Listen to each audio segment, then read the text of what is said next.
Hello, my name is David and I'm going to talk for a few minutes about the Midlands Air Ambulance charity. I'll shorten the term to MAC for the rest of this video. In 2015 my life was saved by Air Ambulance services. It's now 2021 and I'd like to say a few words on what MAC means to me and a bit about my MAC volunteering. Every little helps. I'm a 51-year-old retired IT security consultant from Stoke-on-Trent in central England. In July 2015, at the age of 45, while on a leisure cycle ride, I was hit by a car travelling at 40 miles an hour. I suffered a severe head injury. The clinical term used is traumatic brain injury. The collision happened in Nantwich in Cheshire, and the time-critical nature of the injury required I be transported by air ambulance to the Royal Stoke Hospital near Newcastle-under-Lyme. The flight perhaps saved me 30 minutes in what is sometimes called the golden hour following a brain injury. In hospital, I underwent neurosurgery to relieve the pressure building up from the bleeding on my brain, following which I remained comatose for 4 weeks. After making progress during the subsequent 3 months, I was discharged from hospital. I thought my biggest challenges were behind me, but the truth was that I was only then starting out on my fragile path to recovery. After a year of doing little other than getting through each day, I recognised that I needed a new life purpose. Among the many things I attempted was to volunteer at the Midlands Air Ambulance charity shop in Newcastle.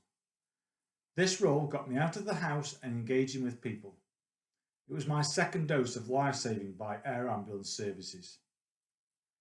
The confidence and self-worth I gained through this and other progressively more challenging volunteering roles indirectly led me to resume my career in IT with the Met Police in London in July 2017. I continued in work for 2 further years as an IT professional. However, 2 of my remaining limitations for my brain injury are the early onset of tiredness and the inability to learn and retain new technology skills. In short, this meant it was time for me to retire. Nevertheless, I wanted to retain a useful purpose in life by volunteering. So I approached MAC again, from where I've now resumed volunteering at the Newcastle charity shop. I'm delighted to have the opportunity to pay a little back. I'd like to offer some of my thoughts about air ambulances. I alluded earlier to the golden hour following a traumatic brain injury, which leads me to say a little more about how air ambulances are more than just lifesavers. When statistics are used to demonstrate air ambulance effectiveness, it's inevitable that focus is on the life-saving aspects of the service. However, I like to look a little deeper and consider how air ambulances are about more than purely life or death. In my own case, I think about how after emerging from my coma, I had locked-in syndrome for a week. All I was able to do was move my eyes. I couldn't speak, move my limbs or even my head, but I could hear spoken words around me. When I started to gain some verbal skills, my partner has told me that I asked her, "Did I come from the moon?" She responded, "Did you see Neil Armstrong?" My answer was, "He was there before I was." This sounds like playful banter, but I had apparently been perfectly serious. I'll never know whether the air ambulance actually saved my life.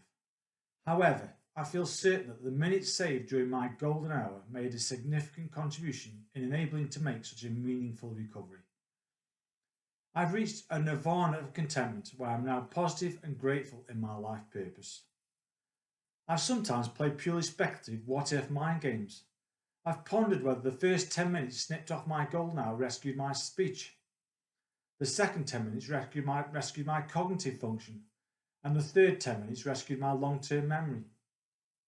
This is all purely speculative play, but it does reflect my depth of feelings towards MAC, which is why I want to take advantage of this opportunity to promote it.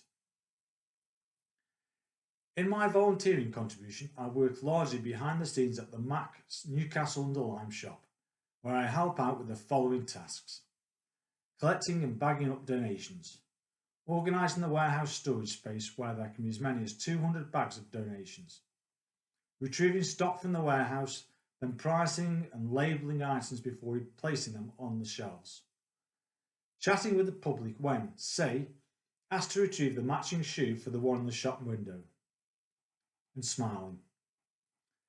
I've met lots of new people on the volunteering side of things, many of whom have an interesting backstory or are simply nice. While not being consciously aware of it, the volunteers I've met at MAC all exhibit altruism. That's not a common or garden word, so here are some dictionary definitions I've retrieved from a web search. 1. Acting to promote someone else's welfare. 2. The unselfish concern for other people. 3. Doing things simply out of a desire to help, not because you feel obligated to. To spend time with MAC volunteers on various tasks, however basic or laborious, is often a joyful and empowering experience. Here's just 3 examples of MAC volunteer folk I've met. Firstly, there's Anthea, whose husband unfortunately died despite the best efforts of MAC. Anthea slogs through whole days helping out in the MAC shop. Talk about inspirational. Secondly, there's Angela, who has long had to live with her epilepsy. Angela can be found happily working on the shop's cash register, helping to keep purchases ticking along. Thirdly, there's Kathy, who has a speech and language impediment. She sometimes needs to pause for 5 or 10 seconds before she can retrieve the words she's after. It's amazing to see her deal with this in such a controlled and deliberate manner. It makes one really appreciate the need to demonstrate a little patience. Of course, the most important aspect of MAC volunteering is to support income generation for the air ambulance service. But getting along with lovely folk is not a bad second best. There are 2 principal reasons for me making this video.